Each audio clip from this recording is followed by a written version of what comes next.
This is the podcast that we ask our guests from in front and behind the camera, how did they get their foot in the door? What was the key to unlocking their success? What's their story? Welcome to a bonus episode of the Life in Film podcast.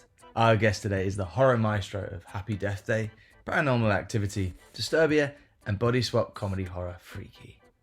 Our guest today is writer-director Christopher Landon. I'm a big fan of your work, and to see this film and get you is a real honor. And I just want to go back and ask, I work in the film industry as well. I'm an actor, I'm a writer, trying to get your foot in the door, trying to, you know, make that first movie, that first short, or whatever it may be. You've been in this game since the 90s, and I believe that, your first job was a short film that you wrote. Um, uh, how do you go from that to where you are now? I mean, like, what were the stepping stones for that first job, writing that script? How did you get interested in this? Yeah, I mean, look, it's so funny. I look back on it and, it's a long journey. And it's a journey that's been filled with a lot of ups and downs and a lot of fits and starts. Um, going all the way back, I was one of those people that, I knew that if I wanted to have a career and if I was going to make movies, I was going to have to like be really tenacious, and fight tooth and nail for it and make opportunities, not wait for opportunities. And it's why I, stole, begged, and borrowed to make, my first short film. And then I was able to, I was really good at convincing people to give me things for free. So I convinced a local movie theater to give me the theater for free on an afternoon so I could screen it. And then I cold invited dozens and dozens of producers, to the screening and who didn't, I was a film student. They didn't know who the hell I was. But somebody showed up that saw it and loved the short film. And then that was sort of how I got my first break. And they said, do you have any writing samples? Have you written anything? And of course, because again, I was so passionate about the work, I did. I had written a bunch of scripts that I just had, and so I gave them what I thought was my best one. And they read it and liked it and hired me to write my first movie, which was called Another Day in Paradise. Um, and so it was like a little bit of luck, but a lot of just me being really proactive. Mhm. And this was obviously pre-YouTube, there's all these other, and also just the ability to like the technology now is so advanced, and the fact that you can make a film on your iPhone and you can cut it, at home on your laptop. There are so many new opportunities, I think, for filmmakers. But I do think it takes, like I said, it's you have to be, you have to be an idea person, Mm. um, and you have to really commit to a lot of different things to like push your career forward. And it's really funny because even now, after I've been doing this for so long, I don't feel any less scrappy than I Mm. was back then. Like I still feel like I have to fight for all of it, I have more access to the right people, but it doesn't necessarily make anything like easy, you know, Yeah. um, and still filled with disappointment. And I get told no all the time. I mean, I just had a project recently. There was a movie that I was really keen to Mm. direct, and they told me you're not right, Wow. and so it's the business, and you can't let that deter you. Wow. It just shows you though, I mean, it's great that you've still got perspective on, where you came from, on what you've been through to get to where you are. Because I mean, it's so impressive to have done all the, the movies that you've done. Would that be your advice then to someone coming into the industry now to sort of just create your own work, perseverance, and just keep going, I guess? 1,000%, 1,000%. Like no one's gonna do it for you. Mm. There's no magic moment, really out there. It's very, very, very rare where like something falls into your lap or, it's everything. Every opportunity is the one that you make for yourself.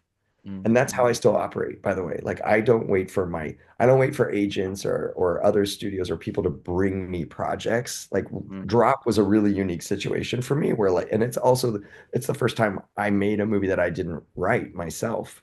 because Mm, normally I'm the one that's generating the ideas and the work, and I'm the one sort of pushing it out there and trying to get people to pay attention to it, mm. and so that's no different now.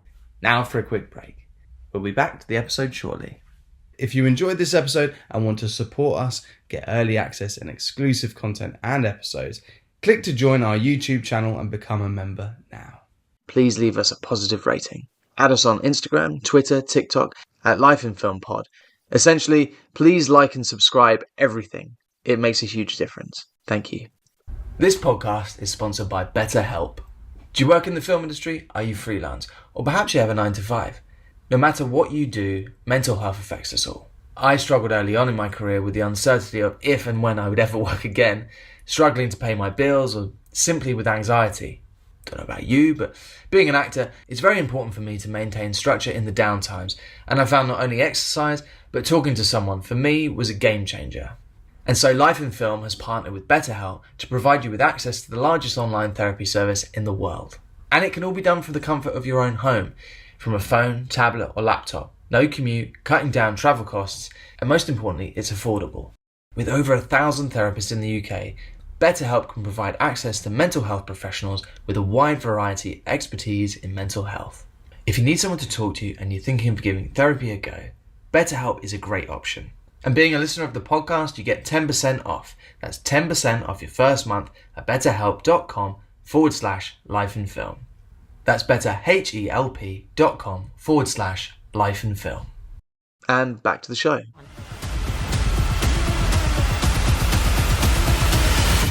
It's just a day, it's just a day, it's just a day. This movie, Drop, is the kind of movie that I just love. You're there as an audience member. You're trying to figure it out as the characters figure out on screen. How did this project come about for you? And this is your wheelhouse, man. How did this project start? So, I mean, I can go way back. So our producers, Brad and Cameron Fuller, they were on vacation, and having dinner, in this restaurant, and they started receiving airdrops from somebody in the room. And they spent the whole night trying to figure out who it was. And they were never able to figure it out, but they felt like there was like a kernel of an idea there, like there was some kind of a movie in that experience. And so they found our writers, uh, Chris and Jill, and they're the ones who sort of developed it into a thriller. And then Brad and Cameron contacted me when they had a first draft, and they felt like I was well suited for the material, and so they sent me the script. It was an early draft, and I read it. I loved the concept. It was such a page turner. I love a classic whodunit. I felt like it was a kind of movie that isn't being made enough anymore, especially for the cinema. And I just loved how sort of Hitchcockian and modern it felt. And so it was a big yes, very, very Mm. fast for me. I mean, it's a great. I was telling a friend that I was going to see it, and they were like, "So what's it about?" And I mean, just the kind of the setup alone, it like gets you like this. I don't want to give too much away because I think this is a film that you want to go and see without really knowing too much, and so that you can figure out for yourself when you're watching it. But in terms of the two sort of lead characters, the dynamic is brilliant. In terms of casting and getting involved that side of it, did you always know that they were the right people for the jobs, or was there kind of a wide search for those characters? No, no. I mean, it wasn't a wide search at all. I was a huge fan of Megan Fahey's after I saw her on season 2 of White Lotus, and I think she's such a magnetic actress, but also really approachable. There's just a very strong likability factor with her, and I felt like she was so perfectly suited for Violet. And so, I aggressively pursued her, and was so thrilled when she agreed to sign on, because that really felt like that was the centerpiece of the whole movie, and I needed to really figure that out. And then Brandon Sklenar was another one that he's a big fan of his work. And it's interesting because, he sort of is the damsel in distress in this movie. And I wanted someone that I think was really sort of like, he's like a big masculine guy. And I think that was such an interesting color to that role, because normally he's the guy saving somebody. You know what I mean? Like that's typically what Hollywood would do with that kind of an actor. And I just thought that they made like a really beautiful couple. I wanted to see them at a dinner table together, and I wanted to see them fall in love. And he's just got a lot of charm. He's just a very, very charming guy, and has a kind of a soft and quiet sort of way about him that I really appreciate. Mm. Well, it's funny you say that. That was something that when I was watching it, you're kind of expecting certain things to happen. And one of them was, maybe there is a moment where you think, well, he's going to do something now. Mhm. And again, I'm not going to give it away, but it doesn't follow those tropes. And it keeps you guessing the whole way through. You seem to be really attracted to these kinds of projects, like, horror, thrillers, things that, this film builds tension. I mean, there's no let up for this film. Pretty much within about 5 minutes of the film starting, the tension starts and it doesn't let up. How do you create that and keep that momentum and for the audience to have their sort of, hands clasped to the seat?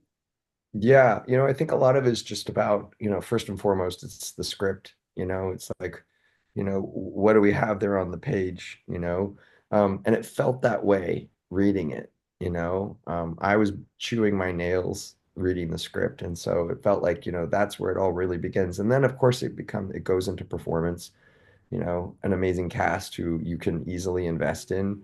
And then it was really just about how we approached, the production, like how we shot the movie, the design of the restaurant. It's it's the first time in my career where I think I've been quite as stylized as I was here. And that was really because I wanted to put the audience inside of Violet's head. And I think that helps sort of create more of the tension because you really are experiencing this movie from her point of view and sort of the torment and the hell that she's going through. And so I think that's something that adds a lot to the tension. And then, of course, I'm a huge fan of a single location movie. I feel like when you trap an audience in one place, it automatically feels suspenseful and claustrophobic. And so I think it's all those elements that kind of come together that sort of make this thing feel so tightly wound and suspenseful. Was that a real place or is that all a set? It's a set. Yeah, we designed and built our own restaurant. It was amazing. It was just such a incredible achievement to be able to build an actual restaurant. No, it's interesting because when I was, after I finished the film had finished and everything else, it kind of struck me. I was like, that restaurant looks amazing. I wonder if that's a real place. But you Yeah, did obviously no. a very good job. Yeah, it looked incredibly real. Yeah. And I thought, well, how convenient that there's all these, she goes to the bathroom and everything is all kind of close and linked, and it makes sense that, Yeah, that's yeah, we that's made it. built. Yeah, It was a huge challenge, especially on a movie with a pretty modest budget. Um, but yeah, just an incredible team. And it's so nice to have a set that, is built toward the story, and so it just gave me so much freedom, to shoot the movie the way I wanted to shoot it and to do all of these really unique lighting sort of things that we did in the movie. And yeah, it was a kind of a dream to shoot on that set. again, really enjoyed the movie, and I'm looking forward to see what you do next. I see that you've got arachnophobia on the sort of in the near distance. Is that a real thing? I mean, IMDb is you can never trust No, it. no, that was a project that I was involved in a while ago.